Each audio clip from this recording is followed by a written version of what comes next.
اعوذ باللہ من الشیطان الرجیم بسم اللہ الرحمن الرحیم الصلاۃ والسلام علیک یا سیدی یا رسول اللہ وعلی آلک و اصحابک یا سیدی یا حبیب اللہ۔ محترم خواتین و حضرات، نبی اکرم رؤوف رحیم تاجدار کائنات صلی اللہ علیہ وآلہ وسلم کی مبارک اور بابرکت سیرت طیبہ کا ذکر خیر ہو رہا ہے۔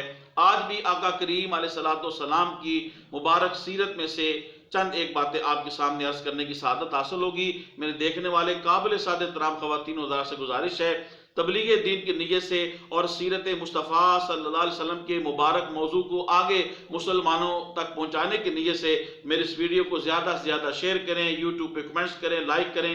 اللہ پاک آپ کو جزائے خیر عطا فرمائے۔ بسم اللہ الرحمن الرحیم۔ محترم خواتین و حضرات، نزول وحی سے پہلے یعنی قرآن مجید کے نازل ہونے سے پہلے، وحی کے اترنے سے پہلے آقا کریم علیہ السلام کو سچے خواب آیا کرتے تھے۔ اس بات کو صحیح بخاری کی شرح کے اندر ملا علی قاری رحمۃ اللہ علیہ نے عمدۃ القاری کے اندر لکھا۔ ام المؤمنین حضرت عائشہ صدیقہ عفیفہ رضی اللہ تعالیٰ عنہا روایت کرتی ہیں، جس کا مفہوم یہ ہے آقا کریم علیہ السلام کو سچے خواب آتے اور وہ سچے خواب، ان کی تعبیر جو ہے فوراً جو ہے وہ روز روشن کی طرح جلد ہی جو ہے وہ واضح ہو جاتی۔ یوں آقا علیہ السلام کو سچے خواب آنا شروع ہوئے۔ پھر آقا علیہ السلام غار ہرا میں تشریف لے جاتے اور کئی دن وہاں پہ معتکف رہتے، عبادت کرتے، خلوت نشین رہتے، اور پھر آپ گھر تشریف لاتے، تھوڑا سا سامان و خرد و نوش لیتے، پھر آپ غار ہرا میں تشریف لے جاتے۔ اسی طرح ایک دن آپ عبادت کے اندر، اللہ کی یاد کے اندر، اللہ کی ذات کے اندر منہمک تھے، تو اس وقت جبرائیل علیہ السلام تشریف لائے۔ جبرائیل علیہ السلام جب حاضر ہوئے تو جبرائیل علیہ السلام نے کہا اقرا، پڑھیے۔ آقا علیہ السلام نے فرمایا ما انا بقارئ، میں پڑھنے والا نہیں۔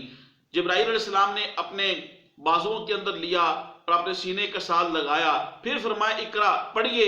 حضور نے فرمایا ما انا بقارئ۔ تیسری مرتبہ پھر فرمایا اقرا، پڑھیے۔ حضور نے فرمایا ما انا بقارئ۔ پھر حضرت جبرائیل علیہ السلام نے پھر یہ کہا اقرا بسم ربک الذی خلق خلق الانسان من علق اقرا وربک الاکرم الذی علم بالقلم علم الانسان ما لم یعلم، یعنی یہ کہا کہ اپنے رب کے پاکیزہ نام کے ساتھ آپ پڑھیے۔ تو جب رب کا نام لیا جبرائیل علیہ السلام نے، حضور نے پھر پڑھا۔ تو واجب الاحترام یہاں پہ ایک مغالطہ اور اشکال ہے، وہ میں آپ کے سامنے عرض کرنا چاہتا ہوں۔ وہ یہ کہ یہاں پہ کچھ لوگ بکواس کرتے ہیں کہ رسول پاک صلی اللہ علیہ وسلم آپ کو علم نہیں تھا اور آپ جاہل تھے اور آپ کو پتہ نہیں تھا کہ کیا پڑھنا ہے، تو جبرائیل نے کہا کہ آپ یوں پڑھیے اقرا بسم ربک الذی خلق، حضور معاذ اللہ اس قسم کی باتیں کرتے ہیں۔ واجب الاحترام ان بدبختوں کو یہاں پہ حضور کی عظمت کا لحاظ رکھنا چاہیے۔ حضور نے فرمایا ما انا بقارئ، میں پڑھنے والا نہیں، یعنی حضور علیہ السلام اللہ کی محبت کے اندر، اللہ کی ذات کے اندر آپ فنا تھے، منہمک تھے۔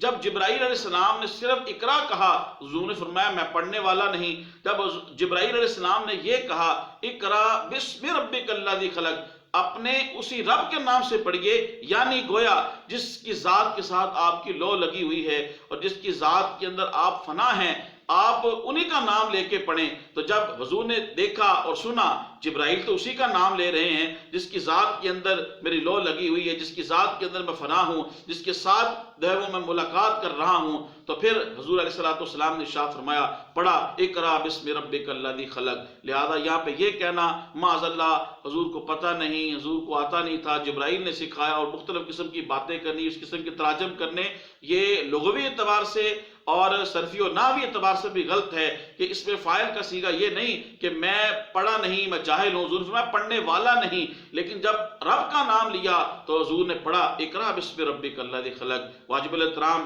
ہر بات کا ترجمہ اور تشریح سنتے اور پڑھتے وقت حضور کے ادب کا، حضور کے مقام کا، حضور کی شان کا خیال رکھنا چاہیے۔ میرے اس ویڈیو کو تبلیغ دین کی نیت سے زیادہ سے زیادہ لوگوں کو شیئر کریں۔ اللہ پاک آپ کو جزائے خیر دے۔ السلام علیکم ورحمۃ اللہ وبرکاتہ۔